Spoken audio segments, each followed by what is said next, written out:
Hi, how are you? Can you hear me? I'm good. Can How you are hear you? me? Oh, I'm Huh? good. Yeah, I can now. Congratulations on your new job. Thank you. Where are you working at? I'm so excited What is it? for Project Echo. Oh, that's It's great. did you ever You take had the said the classified? last time, huh? That's great. You're gonna be a Yeah. facilitator or Yeah. what? That's Yeah, I'm gonna be amazing. a community peer educator. That's Yes, great. I'm super excited because then I'll get to go to Albuquerque. I'll have an excuse That's to go to Albuquerque now. Oh, that's so cool. Whenever you come up, you let us know so we can get together, yeah? Did you Definitely, send I'll be there Lala? next month, so I'll let you know. Yeah, let us know. Well, because we were planning to get Yeah, I together, did. a little bit of Okay. us, but I don't, well, because we don't all know when we're going to be here or whatever, so I'm like, just let us know, and if we can make it happen, we'll try. Did Lala get the code or? Okay. Yeah, Lala can't be on tonight because it's her. Yeah, I sent it to her and she was gonna come, but her family threw her a party today for her birthday, and so she won't be able to Oh, come. how neat. Hi, Wendy. How are Yeah. you?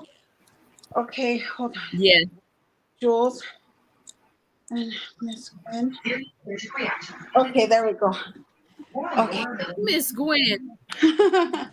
Yes. Rhiannon, did you Yes. not get your messages of me telling you that I'm Lala at was work. not going to be on? Time. Huh? I'm at work at this And time. then also Angela needs the link. I sent it to her and Kira like the day that I made it. I just resent it to her, but I sent it to them like 2 days ago. On Messenger? Yep. She don't get them on Messenger. You have to send it to her phone number. I sent you the message. Jules, I'm at work at this time, so I'm I not just checking sent my it to phone. you. Check your phone. But I'm not checking my phone. I was just at work. I just came from work to the podcast. So I didn't even have a chance to even, I don't even know, I didn't check my phone or my emails.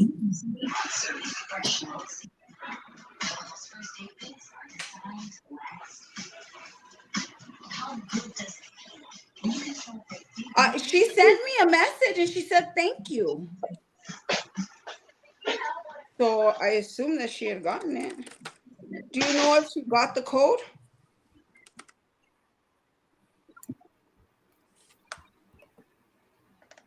Hi, Miss Gwen. Hi, babe. How you doing? Oh, good.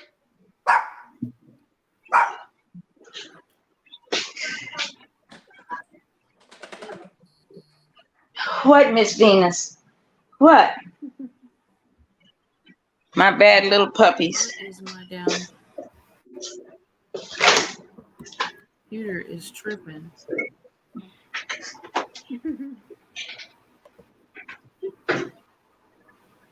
Wendy Martin is watching. She says, You "Hey tripping? guys." Well, because can you guys see the comment? Oh, there. I just highlighted it. I'm just waiting for the questions to pull up, and then we'll start. I wanted to make sure Angela got the code, so let me text her really quick, and hopefully, she's able to get on. Okay.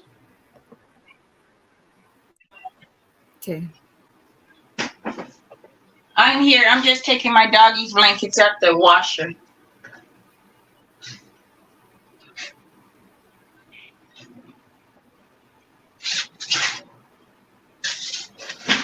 I have one bad little puppy that like to go out there and eat everything she see on the freaking ground. That's And funny. she want to come in and throw it up on her little soft cushiony bed, and I have to wash it. I said, Venus is something else. That dang dog. She's my baby, but she is a hot mess. She go out there and chase the freaking squirrels up the trees. Oh my gosh! Now I gotta get this number Oh, one. man.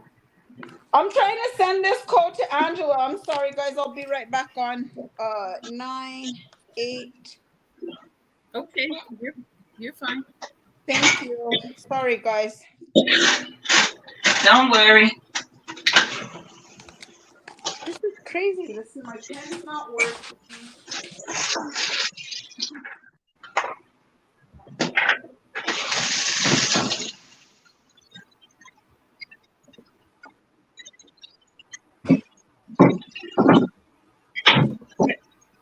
My elementary love, they buried him today.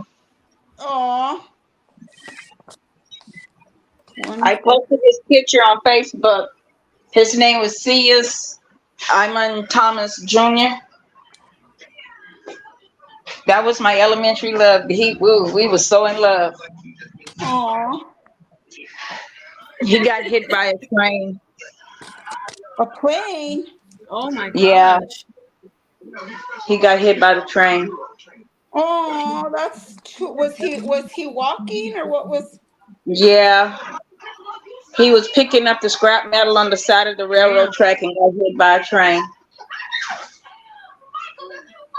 Oh, I cried when they announced that shit on the news. I cried. Oh God. Aw. I couldn't believe it. Venus, I'm gonna kill you. You're so cute, Miss. Miss Gwen. This little damn dog, she is something else. Miss Gwen says, I'm gonna kill you, Venus. Okay, so I would like to welcome you as our guest right now, Kira Vaughn and Miss Gwen. I'm gonna let who would like to go first? It don't matter. Kira can go. I can go. It don't matter. You want to go first, Kira? Yeah, that works. Okay, so I'm gonna let Yeah. you give your introduction, your name, what facility you were at, and how much time you did there, or like if you did multiple facilities, you could just name that, and then we'll go from there. Okay, can you guys see me? Yes, Yeah. I love your Okay. braids. My computer. Thank you. My computer is tripping, so I'm probably gonna log on my phone just to I won't lose you guys. You know. There we go. Let me put my glasses on because I can't see Jack. I feel like Oh, that too, still? Miss Gwen. I was reading someone's business card, and I got the Miss email Gwen, wrong still? because I couldn't see it. Okay. All right. Here we go with the echoing. Oh no! What is that? What is that noise? That's on Kira.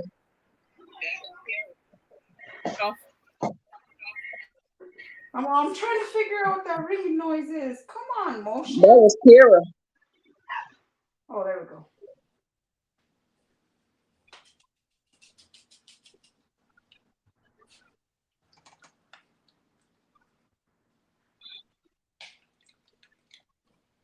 How hot is it out there? It was probably like 100 today. No, I'm just kidding. Well, it was 111 here. Wow. Oh, Kira. Well, you know what, Miss Gwen? Why don't you go ahead and introduce yourself? Because Kira's freezing up, but it's okay. When she gets back on, I think Angela's here too. Oh, Kira. Oh, wait, no, right here. To the stream. Okay. There we go. I logged There on she my is. Okay. Can you guys hear me and see me? Yes. Uh-huh. Yes. Uh-huh. Okay. So my name is Kira Vaughns. I did 14 years. I was in all three facilities. I started at CCA. I was transferred over to Western. I was there from 2016 until 2020, and then from 2020 to 23, I was at Springer, and that's where I was released from. Oh, wow. Okay. And what was your lifestyle like before you went to prison? I worked all the time, took care of my. I was going to school. I was doing pretty good, actually. And if you would like to share what brought on your charges. I can't say because my chart, like something that was planned or had, like addiction issues or nothing like that. Okay. How did you feel the first time when the judge sentenced you? I honestly, I had a few emotions. I had mixed emotions. I guess I was happy because I had sat in county jail for 2 years. And so I was relieved that I finally was going to be able to, move forward and start doing my time and actually get to work and do other things instead of just sitting around in a pod all day. But of course I was sad, because my daughter was 4 at the time. She was 3 originally. And no, she was 5. And so I was sad because, I wouldn't be able to raise my daughter because I had so much time. And but I remember honestly just feeling like a big sense of relief, like finally, like I'm gonna go do this, like let's start this next stage of my life so I can move forward. That's right. Amal, that's right. That was I feel like that's a good analogy of what that, because that's like a moment, in your life, because you're literally like leaving everything and going to start something new. It's really crazy, Yeah. Okay. And how did you mentally prepare yourself for the drastic change to prison? I just thought like it's gonna be a new stage of my life for me. Honestly, like I get to like a point of redemption for me. Like I get to change who I become, so I come out of just Right. being strong and just doing what I had to do so I can come home sooner and definitely not later. That's good. Amal, that's a really good mentality, because sometimes people go and they're just like, I don't care, I'm gonna go do it up, I don't care how much time or whatever, and they land up doing their whole time plus some, so that's a good mental state that you had, a good way. And when you pull chain from which county was that? Otero. County. And well, you have to go, and like, was there any other people with you because how when you go and they're pulling chain to prison, so that they take like whoever's waiting or whatever? No, like I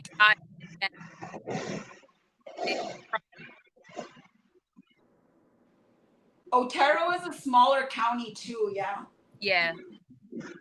Okay, when you arrived to RDC, how did you get yourself ready to like make the transition from like you're going from like lockdown RDC to go into like prison life? For everything, I was in RDC, had application. I signed up for RDC. I mean, I didn't get accepted to any of them, but I started putting in for myself. I started college like I did. I felt I wanted to do for something that I could leave prison with. Oh, that's great. Okay. When you went into population, what type of programming did you start off with? And you can kind of name what you did like during the time that you were there. Okay, I went straight to F unit. So I worked the kitchen for like a year. I got into dye, which I really loved it. I worked with Marcella making clothes. I started off on the phone actually, and that job in clothes, and I got promoted like 3 days there. And I stayed that job for like 2.5 years. I liked it, like very program, and I learned a lot about myself and about sewing and making clothes and stuff like that. So yeah, pretty cool. Oh, that's amazing. That's amazing. It seems like you advanced very quickly because you were a good worker and you had your mind right. Yeah. That's good. Did you develop any mental health issues? Like, sometimes we come out and they're, I think we asked this last time about like habits, institutionalized habits or PTSD. I have to be sitting. I can't sit with my back towards anybody. It's like this weird thing, you know. And then when you think about it, I'm like, why do I even care? I'm out of the real world now. Um, few issues. I've only been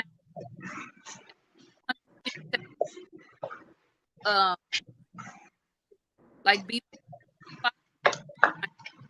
I don't like a lot of things. I take a shower. I kind of mentality like I go to my room.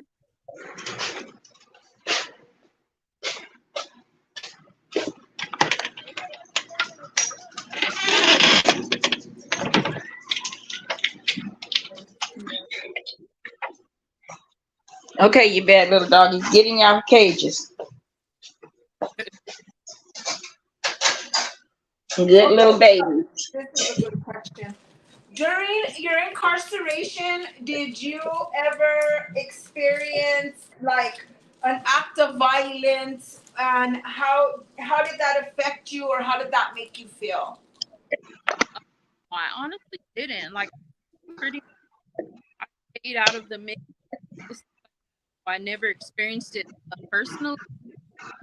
Saw a lot that for sure. Oh wow. Okay. Is there anything else you would wish to share about your experience? Yeah, just the fact that like honestly, and it actually did better than I could. Like, I went out 26, so I taught myself, and I grew a lot of every opportunity that was given me there. I participated, completed every program, and I got so like I want people to know there's hope. That are incarcerated are real people that just for all people they like God forgives, should forgive other people as a society, so help them back in life. That's right. That's a really good message also. Okay, tell the viewers a message or advice to a person that would be transitioning back into society that thinks they can't make it, or maybe like your former self. Okay, I would definitely say to try. When I was little, my parents say trying lying. When you're coming out of that situation, like and get up every day, sometimes a lot, but you have to give yourself a chance to try. Like it's not as bad as people think it is if you put forth the actually do it, make it work. Like communicate, let them know like the trick for me, whatever help you be successful. I know we were told inside this I personally haven't experienced that, and so it's hard for me to it. But they open communication always goes very far with any situation. That's a great message. Thank you.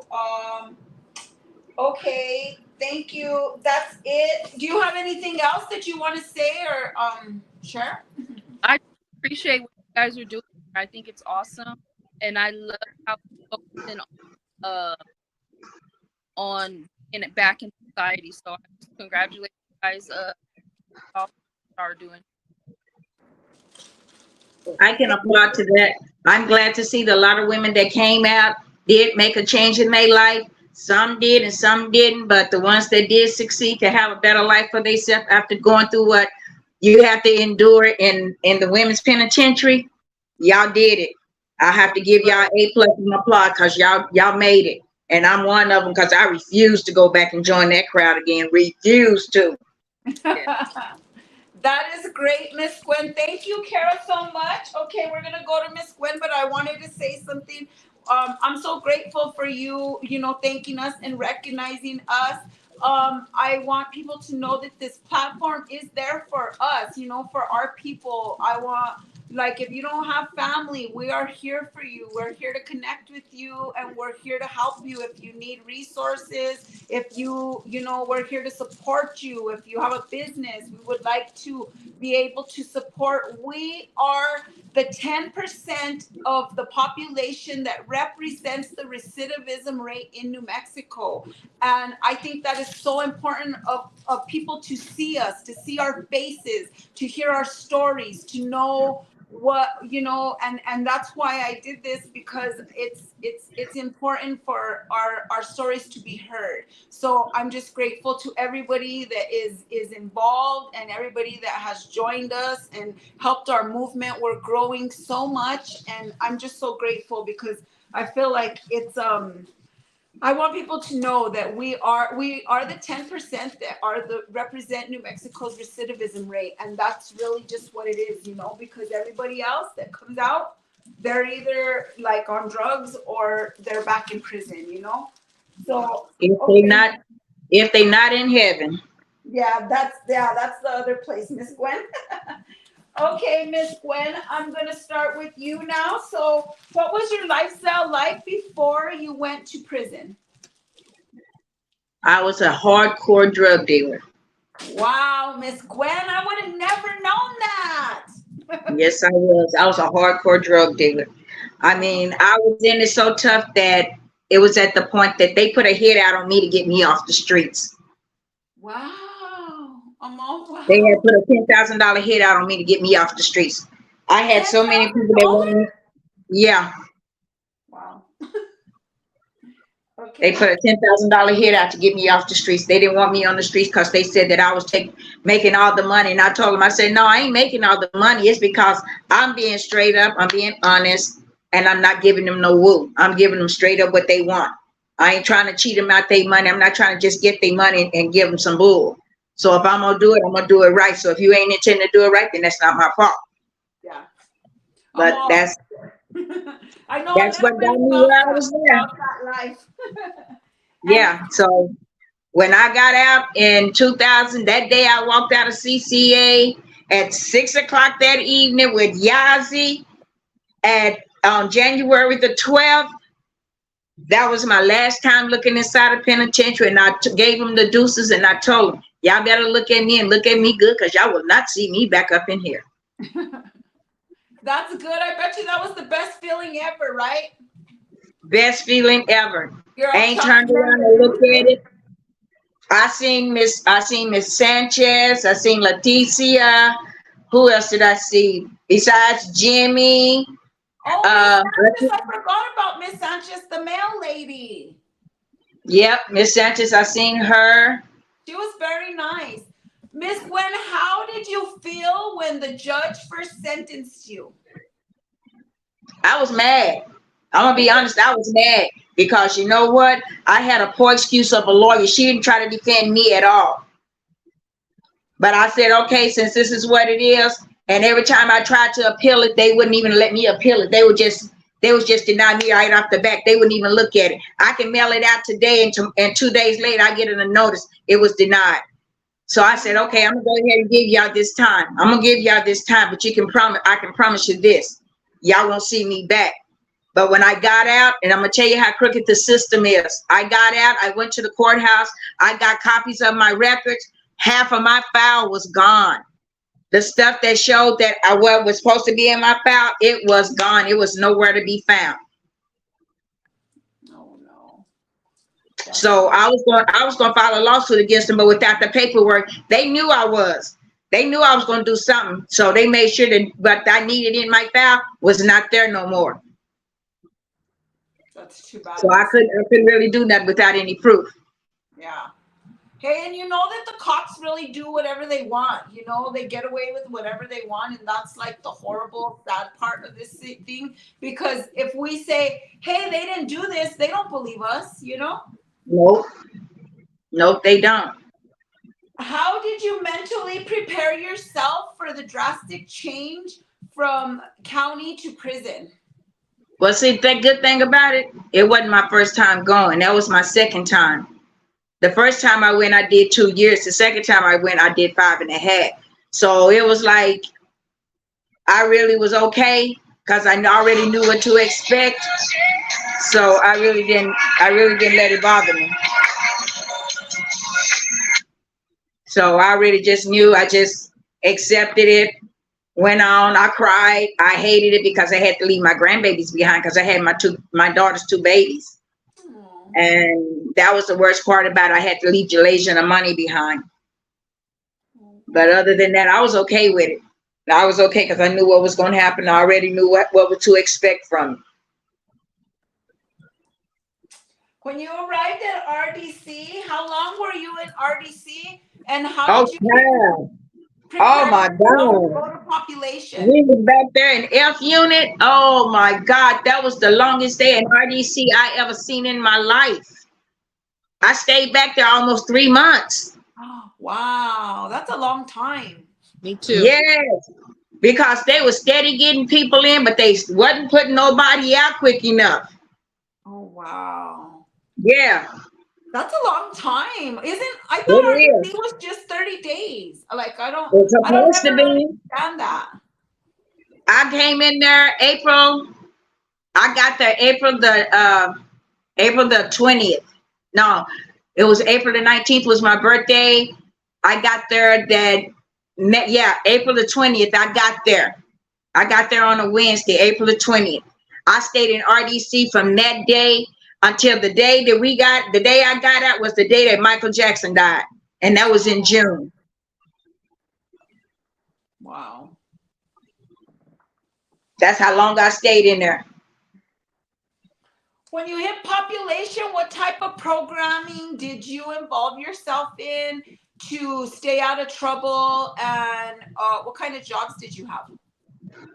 Well, the job situation, I didn't have no problem because as soon as I hit the facility, Mr. Lewis came to me to cut hair because my dad had already told him that I was a licensed beautician. Oh, But I went to school. I did go to school. I went into the Microsoft classes. I did the Microsoft classes. Dr. Wrightson? Mm-hmm. Yeah, she's so nice. Yep, I did the Microsoft classes, so I did all of them. And I worked in the gym with Mr. Lewis. Oh yeah. So he would let me out to go to school. He would let me go leave work to go to school. He wouldn't make, like some of them would make you stay at work. They wouldn't even, like if you worked in the kitchen, some of them wouldn't even let you out to go to class. They'd tell you no. But Mr. Lewis would let me out. He let me go leave work and go to class. Aw. He was nice. I remember when you guys used to come into the pods with all the yarn or the bingo stuff. Yeah, I didn't have to do that. I get to stay in the pod that day when they do deliveries. I didn't have to do that because I cut hair. So me and JoJo, we always got to stay in our pod for that. Oh, that's good. What did you develop any mental health issues while you were incarcerated? For example, like institutionalized habits, PTSD, or all the stuff. I did. I got PTSD and I got insomnia bad. Until this day, I still got to take medication to help me sleep through the night. Oh. And I do have PTSD. I have COPD. I got all the above. And I didn't realize I had it until I went and they did an evaluation on me. And they told me, they said, you got all of the above. I'm like, what you mean all the above? And that's when they ran it down to me. I knew I had the insomnia problem because if I go to sleep before 12 o'clock, I would wake up around 1 or 2 and I stay awake until 7 o'clock that next morning. I wouldn't go back to sleep. Oh no. So I had to go see a psychiatrist so he can give me something to help me sleep. And I've been on that shit since 2015. Has it gotten better for you? No? It seems like the older I get, the worse it gets.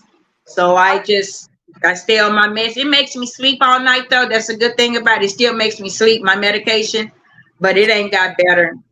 Oh, I can't go to sleep without it. It won't let me. that's too And bad. I feel because from making us get up to do count and make sure you're still alive. You know how they pound on your window when you're in the one-man cells? Oh yeah, Yeah, or like they'll bang on the door. Yeah, that's like a lot of yeah. people from that. Yeah. It wasn't like being in G Unit. Miss Gwen, when you were selling drugs, I don't know, did you ever use drugs? Did you have any Never, habits? No, your addiction was never. money. No, just kidding. No, because I've seen that. You know what I mean? I feel like because my mom was a drug dealer, and I've seen lots of And different. then I have seen people that was big time drug dealers and they turned around and they started using their own supply. Oh yes, yeah. So, but it never affected me like that because I'm not a drug person, period. I don't like to do drugs. I hate to take the medication that's prescribed by doctors. So I ain't never been the type of person that really wanted to be into drugs or do drugs. Yeah. How did your incarceration affect your family or your loved ones? Y'all, they was hurt. My kids was hurt when I first went in. They was hurt. They cried. I think they cried more than I did. Aww. But they just couldn't believe that I was leaving them like that. Mm-hmm. But the second time I went in, Natalie was already there. So she cried because I ended up coming back. But that's due to a certain person, and I'll leave her nameless. But it's all good because I still survived. I made it out, and I ain't been back. Mm-hmm. I mean, my whole life changed for the better. I have my own home. I have my own car. I ain't got to worry about nobody. Don't nobody live with me but me and my 2 Chihuahua doggies. Oh, that's nice, Miss Gwen. That's great. So You have a those are great my 2 babies. life. Those are my 2 babies, Venus and Carmelo. Oh, I love Carmelo. That's a cute name. During your prison stay, did you ever experience an act of violence? And if so, how did that affect your mental health? No, I didn't have the act of violence. I just wasn't the one that's gonna take no shit off of nobody. I mean, if you thought you were gonna come and talk to me crazy, I'm fixing to go back to you on the left side too. So just to save myself from going there with somebody, if you gotta talk shit, talk it. And I just let you say what you gotta say, because if you think that that's gonna make you feel better, then go for it. But my motto was, my freedom is more important than me spending another day here with you. I'm going home. While you want to sit here and make your life miserable, I'm not going to be miserable with you. So I'm going home and you stay here and you be miserable. That's right. That's right, Miss Gwen. Is there anything that you wish to share about your experience? To share, if you really want to make it through there, don't let nobody try to get you to do something that's outrageous. Use your own head. Don't let nobody convince you to do something that can cause you to lose your good time. It's not worth it. Because that's a model thing that misery loves company. And if they see that you're weak enough to do it, they're going to keep pressuring you until you do it. Be strong on your own and hold your own. Stand up for yourself. Don't let nobody convince you to do something that you don't want to do. That's a good message. Yeah, because I've seen that a lot, and a lot of girls came and asked me, how do you do it? I said, I just not weak enough to let nobody try to convince me to do something. I'm not going to do it. I want to go home. I said, if they want to stay here, fine. Let them stay here. But I'm not staying here with them. I'm not going to be here. I'm going home. I ain't got time for this. This is played out for me. I'm done with this. So like I said, once I walked out them doors, I said, y'all won't see me no more. When I hit the streets, everybody that I knew, they used to buy drugs from me. They came to me talking about, is you back in the game? No, I'm not. Don't ask. I don't know and don't care. So good riddance. Aw. I cut them all. Miss Gwen, tell the viewers a message or advice to a person that is transitioning back into society and thinks that they can't not make it. Don't never think you can't make it. You can make it. It's a mind over matter thing. If you really want it, you can do it. Don't let yourself feel to the point that I can't do it. I'm not going to make it. I'd rather go back. No, it's better out here than it is in there. And you can do a whole lot better out here than you can in there. So if you love yourself enough, you're going to push yourself enough to stay out there and try to make it. Yep. And stay away from the negative people that don't mean you no good. Oh, that's so good. Okay, I have one more question. Well, it should have been added in the middle, but it's for both of you guys. So I'll let Miss Gwen go first and then Kira. Have you guys ever been denied medical attention, or how was your medical care during your stay? My medical care was pretty cool. I didn't have a problem. I didn't have a problem when it came to me, because they didn't want to hear me, because they know I was fixing to take it all the way to the left. Because they know I call my dad, I'd be on the phone. When you call so-and-so and so-and-so up, it's Santa Fe, and let them know this is how they doing us down here. Me anyway. I can't speak for everybody. I'm telling you how me, but they never gave me no problems. Even though I had seen it with some people, they never did it to me. That's good. You knew how to follow the chain of command? Yeah. Okay, you So next, I was the medical porter, and I noticed that because I was the medical porter, like my medical needs were met a lot better at CCA.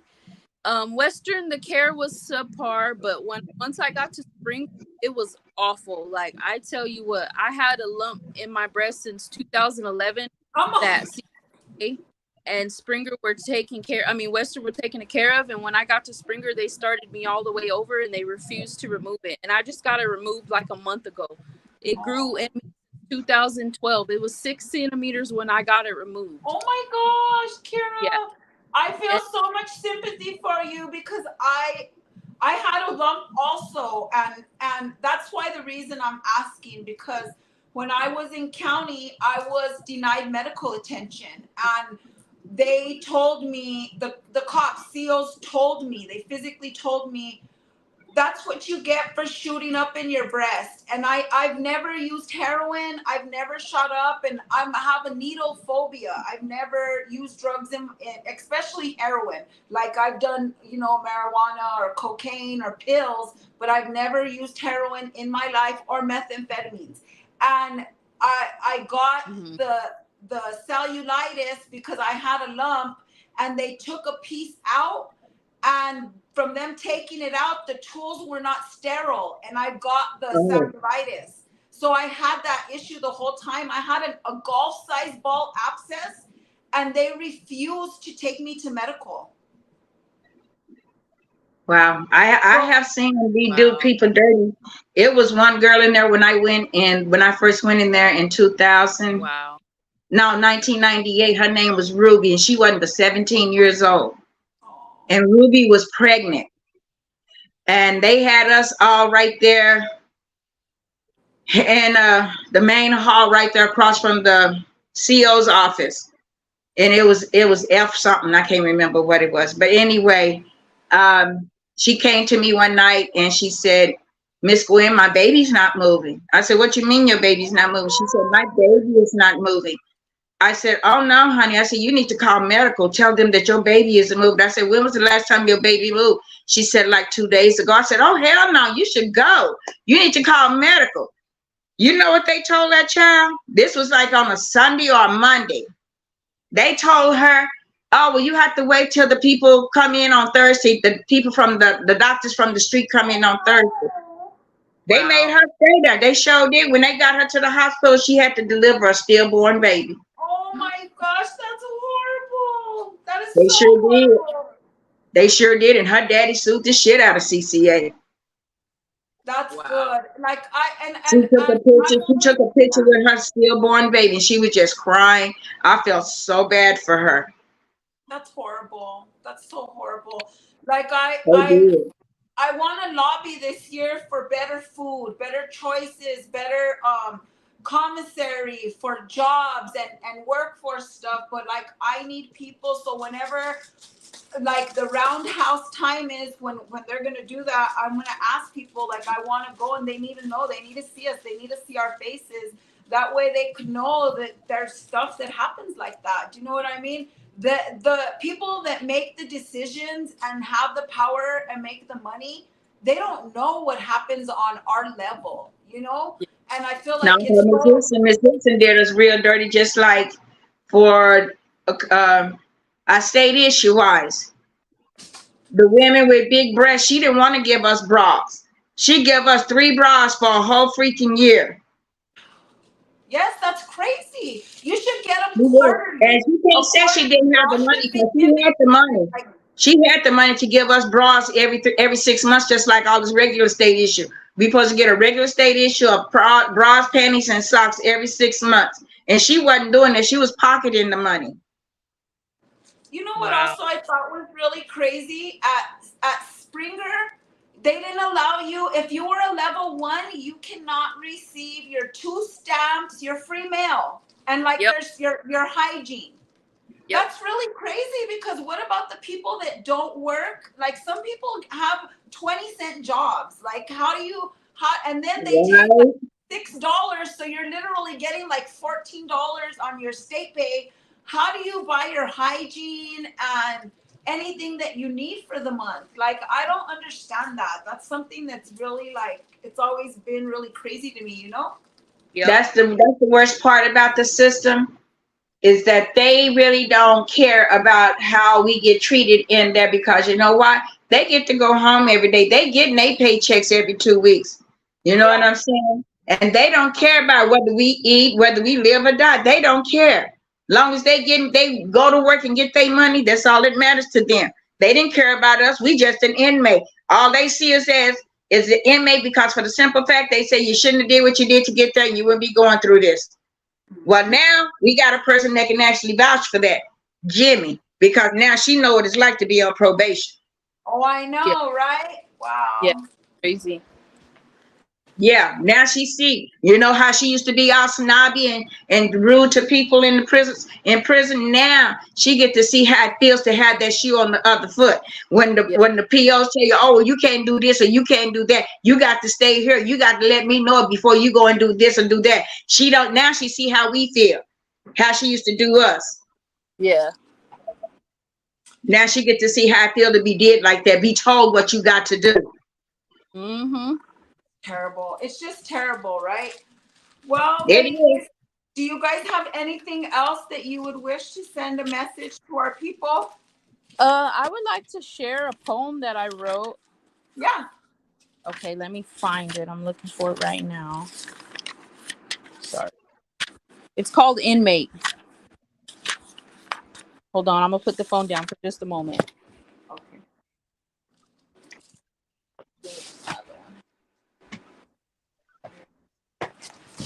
Okay.